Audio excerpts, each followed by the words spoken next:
Bonjour.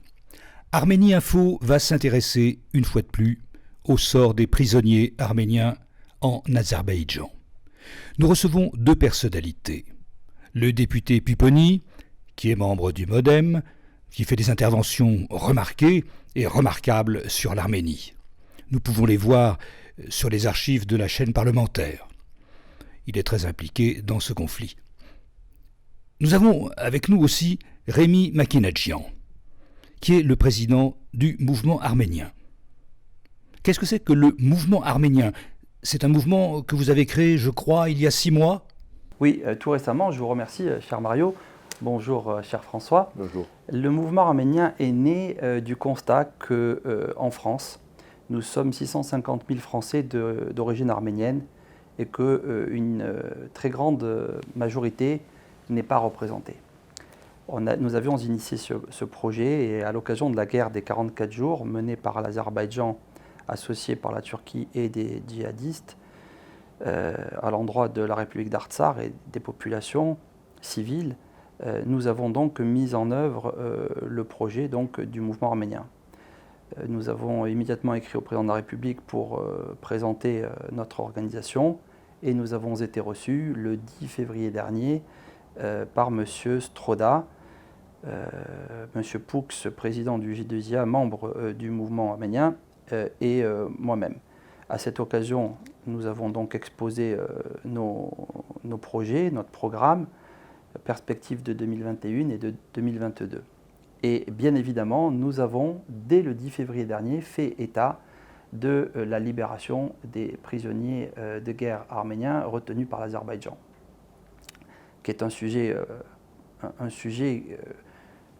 qui pour tout un chacun doit être sans équivoque, puisque nous avons assisté à un déchaînement dans les faits de sauvagerie et de barbarie comme on a rarement pu le voir sur la planète. Cependant, on sait aussi les difficultés que cela représente pour la France de faire bouger les lignes en raison d'un contexte géopolitique très particulier. Alors, le mouvement, c'est le sujet de notre émission. Absolument. Le mouvement arménien, je voudrais ajouter, compte aujourd'hui 45 000 abonnés sur le territoire national, puisque c'est un mouvement national. Et nous avons chaque jour des milliers de vues, chaque semaine et chaque mois.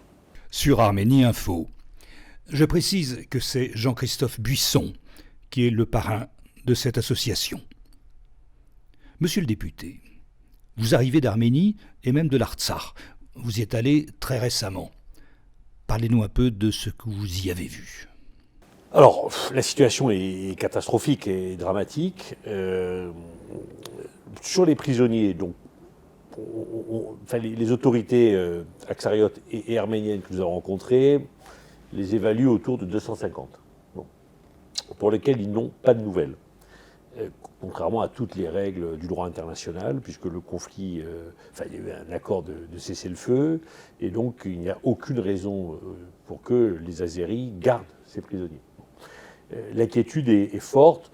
Les témoignages que nous avons relevés et reçus nous font malheureusement penser que certains ont été tués, puisque des corps auraient été retrouvés sur les champs de bataille. Parce que la technique des Azéris est assez simple.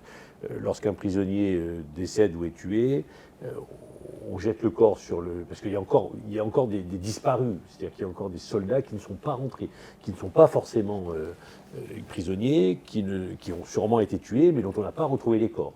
Donc ils jettent le corps sur un champ de bataille, mais les Arméniens voient bien, lorsqu'ils retrouvent le corps, que la date de la mort est relativement récente. Bon. Et deuxièmement, ce qui commence à inquiéter fortement les autorités arméniennes et aksariotes, c'est que de plus en plus, on craint des trafics d'organes. C'est-à-dire qu'il y aurait, de la part des Azéris, un trafic d'organes, en particulier avec la Turquie, et donc le risque est réel. Donc la demande forte des autorités, c'est de dire aux parlementaires français que nous étions sur place, c'est aidez-nous à faire en sorte que ces prisonniers rentrent chez eux. Bon. Mais pour l'instant, il y a eu quelques libérations, 2 ou 3 la semaine dernière, mais voilà, nous en sommes là, et donc c'est l'intérêt du dépôt de la résolution pour que la France puisse s'exprimer, car la France est coprésidente du groupe de Minsk, et donc elle a un rôle particulier à jouer dans cette partie-là du monde. Alors, parlons un peu du groupe de Minsk. Est-ce que ça sert encore à quelque chose? C'est une excellente question. Sur le papier, c'est beau le groupe de Minsk avec une coprésidence donc de la France, des États-Unis et de la Russie, mais sur le plan purement concret, lorsqu'on est face à des actes d'une telle barbarie, d'une telle sauvagerie, et qu'on constate avec beaucoup de tristesse et beaucoup de regret qu'on est dans l'incapacité de pouvoir intervenir pour mettre un terme à cette sauvagerie, on peut se poser la question aujourd'hui, légitimement, de la nécessité du groupe de Minsk et de ses capacités à agir, ou bien tout simplement que se passe-t-il au sein du groupe de Minsk, puisqu'il s'agit de massacres de populations civiles. C'est de cela dont on parle. Et qui peut, au XXIe siècle, accepter de tels actes de barbarie, comme on a rarement vu sur la planète? On peut faire état du génocide rwandais, qui est à peu près similaire. Mais en 2021, en tant que Français d'origine arménienne, la France, comme François Pupponi l'a dit, et très justement, et je le remercie, a toujours défendu cette idée de la défense des droits de l'homme, des communautés minoritaires, en particulier amis de l'Arménie depuis la nuit des temps. Et j'ajoute un point important que les Français doivent savoir et le monde entier doit savoir. Avant même que les Seldjoukites savent monter à cheval et que la Russie n'existe, les Arméniens construisaient déjà des églises dans cette région de la République du Haut-Karabakh. Ce qui veut dire que les populations du Haut-Karabakh, dites Artsakh, sont là depuis des millénaires. Ce sont des territoires ancestraux. Pour que, justement, il n'y ait pas d'ambiguïté, d'amalgame et d'équivoque. Et les Arméniens, puisqu'on connaît bien la situation, on s'y rend régulièrement, veulent une seule chose, c'est vivre en paix. Et vous observerez, cher Mario, en votre qualité de journaliste, que tous les journalistes ont toujours été invités par les parties arméniennes, ce qui n'a pas été le cas par la partie azerbaïdjanaise. Puisqu'on parle d'église, pensez-vous que des ONG comme la CAT ou les Chrétiens d'Orient puissent faire bouger quelque chose? Alors, par rapport au groupe de Minsk, oui, tous les responsables arméniens que nous avons rencontrés, on a rencontré le président, on a rencontré le Premier ministre, on a rencontré le ministre des Affaires étrangères, les présidents de l'Assemblée nationale, tous nous disent que le groupe de Minsk a un rôle à jouer, bien entendu, et ils demandent à ce que la France retrouve sa place dans ce groupe de Minsk. La critique qui est faite à la fois par nos amis arméniens, mais également par nous, on l'a dit à l'Assemblée nationale, c'est que la position du Quai d'Orsay dans le groupe de Minsk, c'était la neutralité. Il ne fallait pas, on nous a expliqué pendant des années, nous étions en désaccord, qu'il ne fallait pas, entre guillemets, provoquer les Azéris en aidant l'Aksar. Donc la France a refusé d'aider l'Aksar, sauf quelques collectivités locales, et nous avons été attaqués par les préfets. Le résultat, c'est que les Azéris sont rentrés militairement avec les Turcs, et en particulier l'aide de l'OTAN, massacrer les Arméniens. Voilà, donc, Pour quelle raison la France? Par faiblesse, je pense, par méconnaissance. Donc là, maintenant, ce que nous demandent nos amis arméniens, c'est de dire, voilà, il faut que la France sorte de cette neutralité, et quand il y a des agressions et des exactions commises par les Azéris et les Turcs, il faut réagir. Voilà. Pas seulement qu'avec les paroles. Ce que nous a dit le président de l'Aksar, c'est de dire, écoutez, j'aime beaucoup la France, les déclarations du président Macron, merci, et c'est très bien, mais aujourd'hui, ceux qui nous protègent, ce sont les Russes. 4000 Russes qui sont déployés le long des frontières, et eux, ils nous disent, les Russes sont membres, sont coprésidents du groupe de Minsk. Donc eux, ils sont intervenus militairement pour arrêter le massacre, et ils sont intervenus financièrement. Ils donnent de l'argent à l'Aksar pour accueillir les réfugiés, construire des logements et gérer. Ils disent, pourquoi la France n'en fait pas autant? Et c'est la vraie question. Nous disons, pourquoi la France n'en fait pas autant? Et pour revenir à la question des ONG, aujourd'hui, les ONG françaises ne sont pas autorisées ni par le gouvernement français, ni par les Azéris, mais les Russes commencent à les laisser rentrer, à intervenir en Aksar. Et quand elles interviennent, elles ont interdiction d'utiliser les fonds donnés par la France. La France dit, je donne de l'argent pour accueillir les réfugiés à Goris, par exemple, en Arménie, mais si vous mettiez les pieds en Aksar, il n'y a plus d'argent. Voilà. Et donc, il y a cette incapacité de la France. Voilà, nous n'avons pas compris, nous ne comprenons pas pourquoi, alors qu'il y a des réfugiés en Aksar, que la France finance d'une manière importante sur l'ensemble de la planète des associations non gouvernementales pour aller s'occuper de réfugiés là où il y en a, pourquoi elle n'accepte pas d'aider en Aksar, là où ils vivent, là d'où ils sont originaires, des Arméniens qui sont réfugiés? Parce que l'Aksar a perdu environ 80% de son territoire. Et donc il y a des villages qui ont été vidés, donc des populations qui... Aujourd'hui, l'Aksar, c'est Stepanakert, Martakert et Martouni, globalement.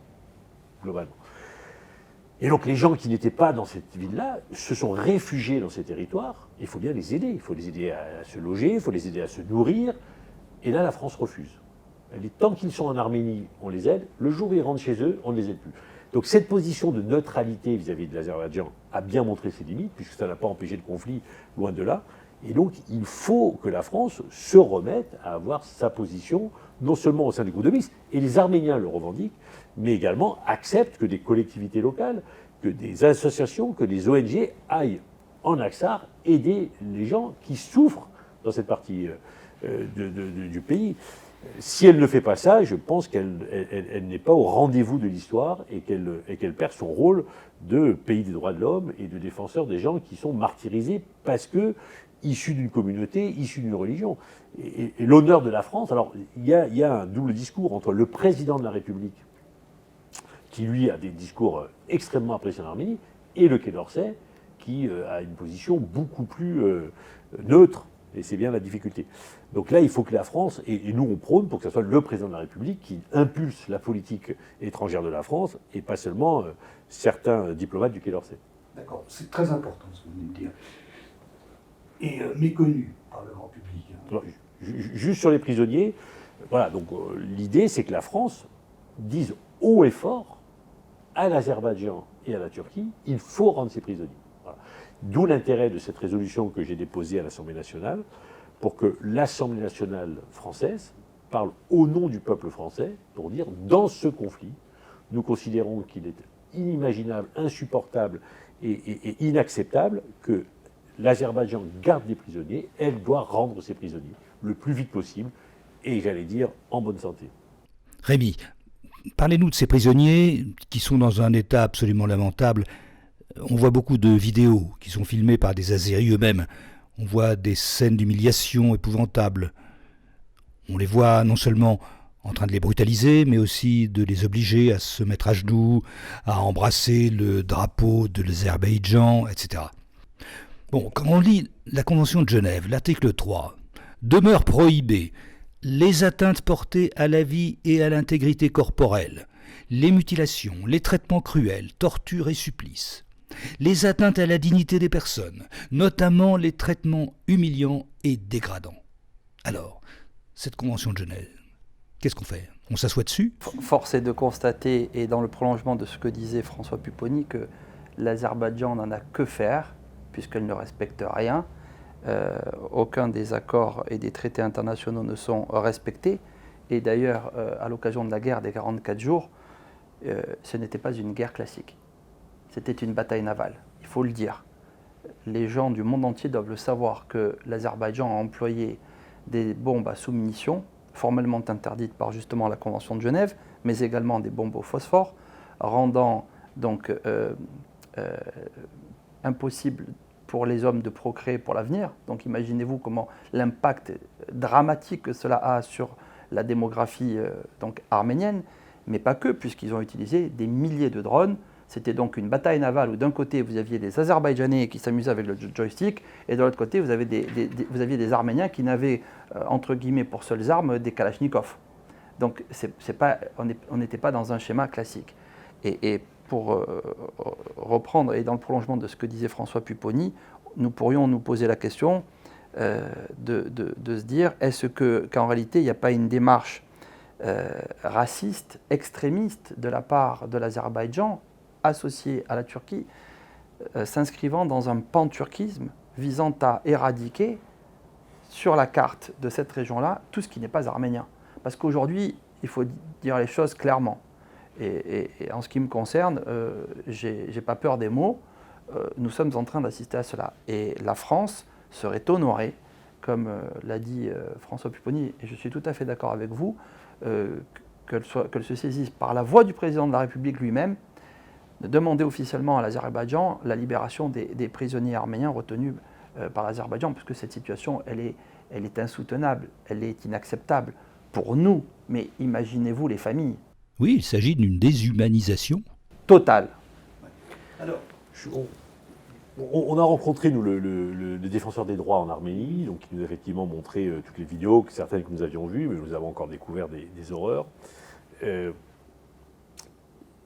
Mutilation de corps. Les Azéris souhaitaient ramener des oreilles de soldats arméniens.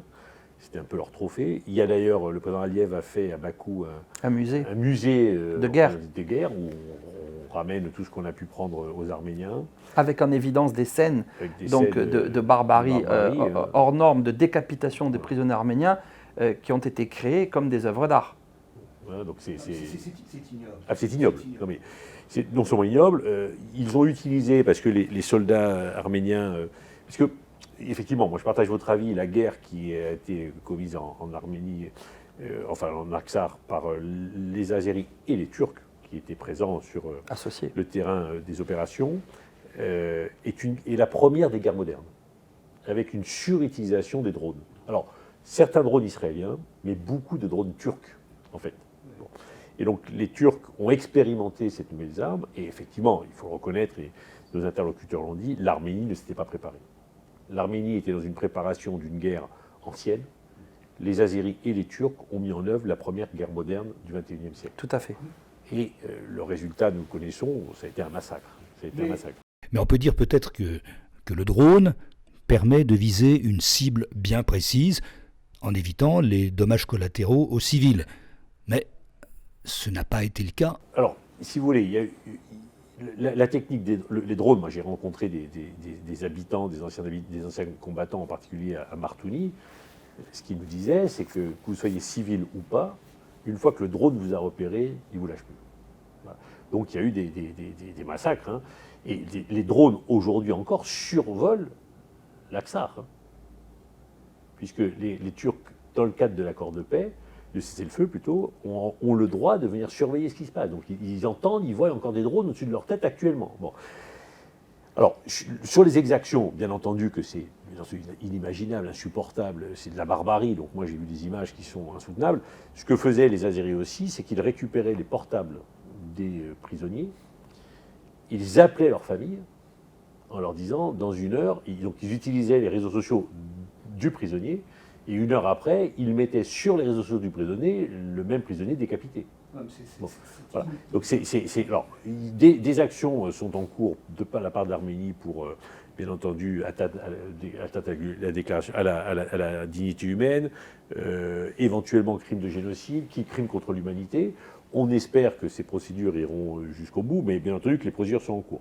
Mais il y a l'urgence, c'est de récupérer les 200-250 prisonniers encore aux mains des Azéris pour que ces massacres s'arrêtent, et donc qu'on puisse récupérer et bien sûr les rendre à leur famille.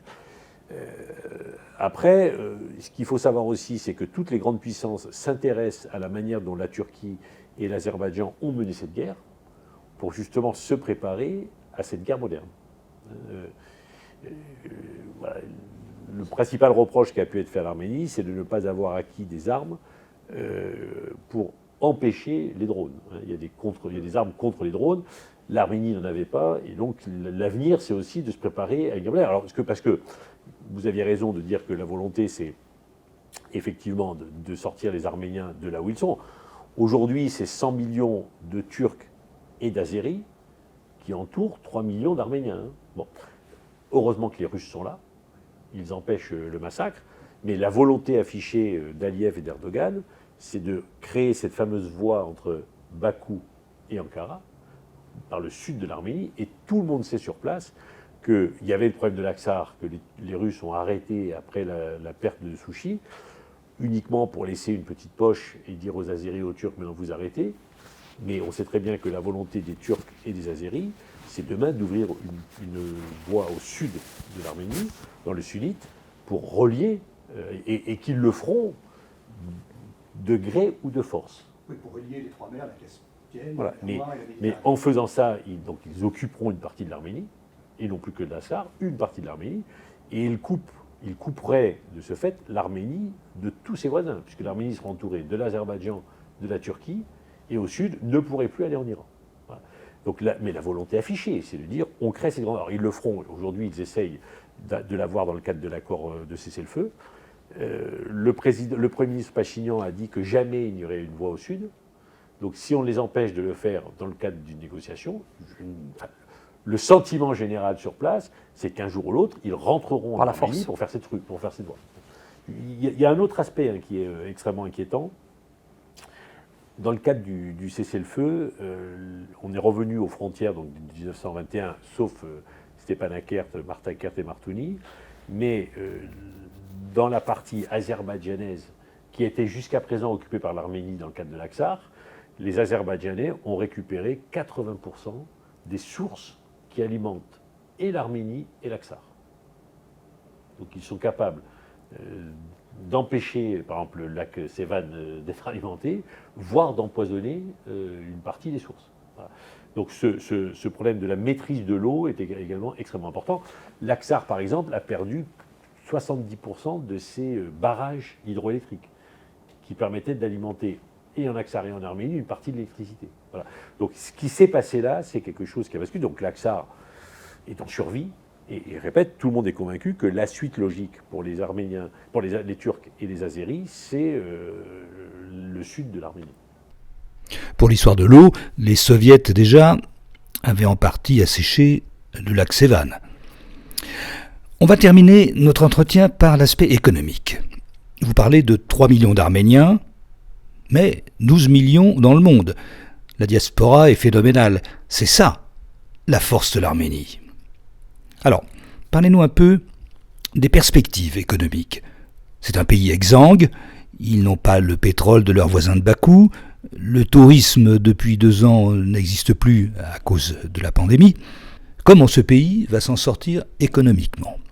Les gens s'en vont, l'Arménie perd de la population, les élites s'en vont. Alors, quelles sont vos idées ? Vous savez, il existe au fond de chaque Arménien, je crois, quelque chose de très particulier. Et le poète Saroyan avait dit ils avaient cru nous enterrer en nous massacrant, mais ils avaient oublié que nous étions des graines. Et les graines, ça repousse toujours. Donc aujourd'hui, oui, je vous le dis avec toute ma force, il est grand temps que nous œuvrions tous ensemble, et notamment avec l'aide de députés, de sénateurs, de responsables politiques. Et je suis très heureux et je tiens à remercier très chaleureusement François Pupponi pour tout ce qu'il fait à l'endroit des Arméniens, de l'Arménie et de l'Artsakh. Mais c'est la communauté internationale qui doit se lever aujourd'hui, parce qu'on n'a pas le droit d'accepter cela. Et nous devons le dénoncer pour permettre ainsi d'engager des projets économiques. Et s'agissant donc du mouvement arménien, nous avons mis en place une convention de partenariat sur le plan économique, culturel et artistique avec le ministère de la Diaspora par l'intermédiaire de M. Zareh Sinanian, qui est le haut commissaire de la Diaspora, parce que nous disons très clairement que nous devons faire connaître l'Arménie au plus grand nombre, et nous avons engagé à travers notre réseau un certain nombre d'entreprises pour les inviter en Arménie et créer des passerelles France-Arménie, Arménie-France, puisque ça fonctionne dans les deux sens. Mais si on ne les invite pas, si on ne fait pas ce travail de sourcing, ce travail de démarchage et ce travail d'invitation, il ne peut rien se passer évidemment. Donc on est à fond ancré sur ces sujets-là, qui sont des sujets extrêmement importants, qui sont le poumon d'un pays et le poumon d'un peuple. Sans l'économie, c'est difficile d'engager, de voir un avenir paisible. Nous avons une magnifique exposition dédiée au patrimoine culturel de l'Artsakh que nous allons mettre en œuvre au cours de l'année 2021, donc ici en France, à Paris, et que nous envisageons de faire tourner à l'international. Et on est en train de travailler sur une délégation économique pour se rendre donc en Arménie et étudier l'ensemble des possibilités pour les entreprises, soit d'importer, soit d'amener leur talent, leur capacité, leur savoir-faire, mais également dans le sens Arménie-France, puisque, entre autres, l'Arménie, aujourd'hui, se situe au rang quasiment égal avec Israël sur le plan des IT, dans le domaine des nouvelles technologies. Nous, on a des équipes qui travaillent donc pour le compte de nos entreprises, donc en France, depuis l'Arménie, et qui nous font un travail exceptionnel, avec des niveaux intellectuels hors normes. Et donc c'est cette richesse-là qu'on veut mettre en œuvre avec nous, et pour montrer qu'en Arménie, on peut faire de très belles choses et de grandes choses. Et d'ailleurs, vous qui connaissez très bien l'Arménie, je pense qu'il y a quelque chose de très fort lorsqu'on s'y rend, si vous partagez, c'est l'émotion. Et cette émotion, il n'y a personne qui peut s'y opposer. Donc oui, il faut aller à fond sur les sujets économiques, culturels, artistiques, qui sont la force de notre nation. Bien entendu qu'il faut économiquement aider l'Arménie, car sans soutien économique, son avenir est plus qu'engagé. Mais il n'y aura pas d'économie sans sécurité. Il n'y aura pas d'économie sans stabilité politique. Et la grande difficulté aujourd'hui de l'Arménie, y compris pour les investisseurs qui pourraient venir, c'est l'avenir du pays. Je répète, 100 millions de Turcs et d'Azéris qui entourent l'Arménie, qui ont la volonté de l'attaquer, 3 millions d'Arméniens, et s'ils n'ont pas la capacité de se défendre, les investisseurs ne viendront pas. Il y aura la diaspora qui sera là, mais les investisseurs ne viendront pas. Donc tout le monde est maintenant convaincu qu'il faut des aides économiques et qu'il faut aussi de l'aide militaire. Aujourd'hui, c'est les Russes qui assurent la sécurité de l'Arménie. Heureusement qu'ils sont là. Heureusement qu'ils sont là. On les a rencontrés, puisque pour aller en Aksar, on est passé par 4 checkpoints russes. C'est eux qui protègent aujourd'hui les Aksariotes et les Arméniens. Mais il faut sûrement les aider à cette protection, et il faut aider l'Arménie à se protéger elle-même militairement. Et quand on dit qu'il faut aider l'Arménie, c'est pas tellement... C'est aider l'Arménie, bien sûr, mais c'est aussi aider l'Europe. Tous nos interlocuteurs là-bas nous ont dit, mais si demain l'Arménie tombe, c'est l'Europe qui est le lendemain par Erdogan, l'ennemi à abattre. C'est-à-dire qu'on sent très bien que c'est pas l'Arménie pour l'Arménie, c'est à la fois l'Arménie parce que nous aimons l'Arménie, mais c'est aussi le dernier paravent, avant la relation directe entre le panturquisme et l'Europe. Donc se joue aussi notre avenir là-bas. Au-delà de la défense des chrétiens d'Orient, au-delà de la défense de l'Arménie, se joue aussi notre avenir. Donc on a un intérêt collectif, et donc il faut effectivement dire aux Turcs, on est là, on empêchera. Pour ça, il faut une défense militaire de qualité, parce qu'aujourd'hui, on l'a vu pendant la guerre, il y a un vrai sujet. Et deuxièmement, il faut aussi une stabilité politique. Aujourd'hui, la situation politique en Arménie est extrêmement contrainte, on verra bien le résultat des élections, mais il faut aussi que tout ça soit... Parce que pour rassurer les investisseurs, il faut qu'ils soient rassurés sur l'avenir en termes de sécurité militaire, en termes d'équilibre politique, l'avenir du pays. Parce que personne ne viendra investir. L'Europe, et alors la grande absente du développement économique de l'Arménie, c'est l'Europe aujourd'hui. La France fait ce qu'elle peut. Elle a d'abord reçu de la part du gouvernement arménien une liste d'investissements à réaliser dans le cadre des infrastructures, et c'est en train de se faire. Mais globalement, l'Europe n'est pas là. Et l'Europe a même joué contre l'Arménie à l'intermédiaire d'un certain nombre de ces pays. Donc oui, il faut bien entendu aider l'Arménie, il faut la permettre de se développer, il faut lui permettre de se protéger, mais il reste la question de l'Aksar. L'Aksar qui avait une activité principalement agricole et qui commençait à exporter, qui commençait à se développer, a perdu 80% de ses terres agricoles. Donc il faut réinventer une économie pour l'Aksar pour permettre à ces 150 000 Arméniens de continuer à vivre, de se nourrir là où ils habitent, mais également de développer une économie. Donc il faut réinventer quelque chose. Et parce que je répète, si demain l'Aksar tombe, l'étape suivante, c'est le sud de l'Arménie. Bon. Et puis symboliquement, vous le disiez tout à l'heure, les Arméniens sont là depuis des millénaires, on ne va pas accepter qu'ils soient délogés de chez eux. Bon. Donc il faut aussi aider l'Aksar. Et la France, là, n'est pas au rendez-vous, puisque je répète, elle n'autorise pas les aides directes à l'Aksar. Et ça, je pense que c'est une erreur historique sur laquelle nous espérons bien pouvoir intervenir auprès du gouvernement pour dire vous ne pouvez pas nous empêcher, nous, collectivités locales, d'aller aider des réfugiés, d'aller aider un gouvernement qui essaye de se battre pour sa survie au nom de on ne sait pas quoi. Le président de la République avait dit, lors d'un repas avec les Arméniens, le CCF, qu'il avait dit si vous allez faire de l'humanitaire, on ne vous embêtera pas, en parlant des collectivités locales.